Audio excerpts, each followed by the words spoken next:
told him to get the F out of my life and our home, it changed everything in a split second. Like, my life changed overnight. And there, you know, in the first couple hours and even the first few weeks after he left, I was in a bad state. I mean, this was the worst time our economy had faced in my entire lifetime. I had just lost our home to foreclosure. We had just filed for bankruptcy. I did not have $5 to my name. And I didn't even realize that I didn't have access to our checking account. I didn't have access to his direct deposit anymore, just all of these things. And I was in this incredibly vulnerable financial situation. But you guys are all in the financial industry, right? So hopefully you are all counseling women. Don't put yourself in this position. Because I had done it and I never even realized it. I didn't even know how vulnerable I was. So the day that he left, I had absolutely nothing. Our water was about to be turned off. I didn't even have enough money to go get formula and diapers for my kids.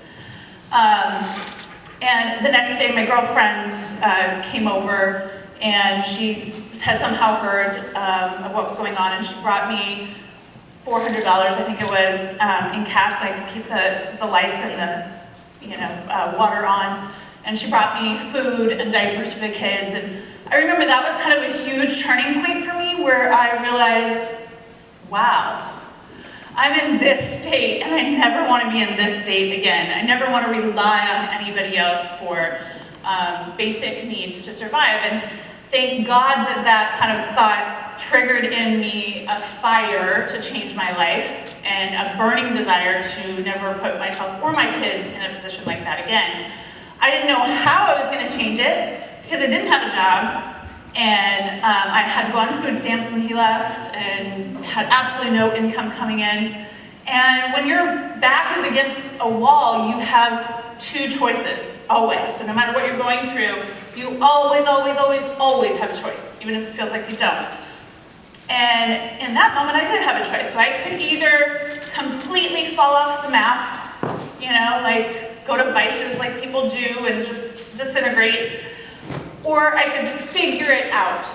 And I didn't know how to move forward. I had no idea. I kept on trying to plan and think about what I should do and how I could get a job and all of this stuff. And all of it seemed utterly, utterly impossible. Because I was a stay-at-home mom and had been for a long time, and no one was hiring, and there was all these kind of obstacles in front of me. And no matter kind of what I kept on thinking, I just kept on saying to myself, I can't do this. Like, I don't know how to do this, I can't do this, I can't do this. And I was talking a little bit about this last night. There is a voice in all of us that will always kind of counter whatever our internal voice is saying, right? Most of the time we don't listen to it. Most of the time we argue with it. And I have come to know that voice as kind of my intuition, or my internal life coach, if you will. And if I pause and listen to it, it has never steered me wrong. It has never guided me wrong. And in those first really, really dark times, what kept on coming back was just this idea of what if you can? What if you can survive? What if you can find a job? What if you can get an apartment? What if you can get off food stamps? So everything that I was saying I couldn't do, this voice was like, chill. You can. There is always a way, right?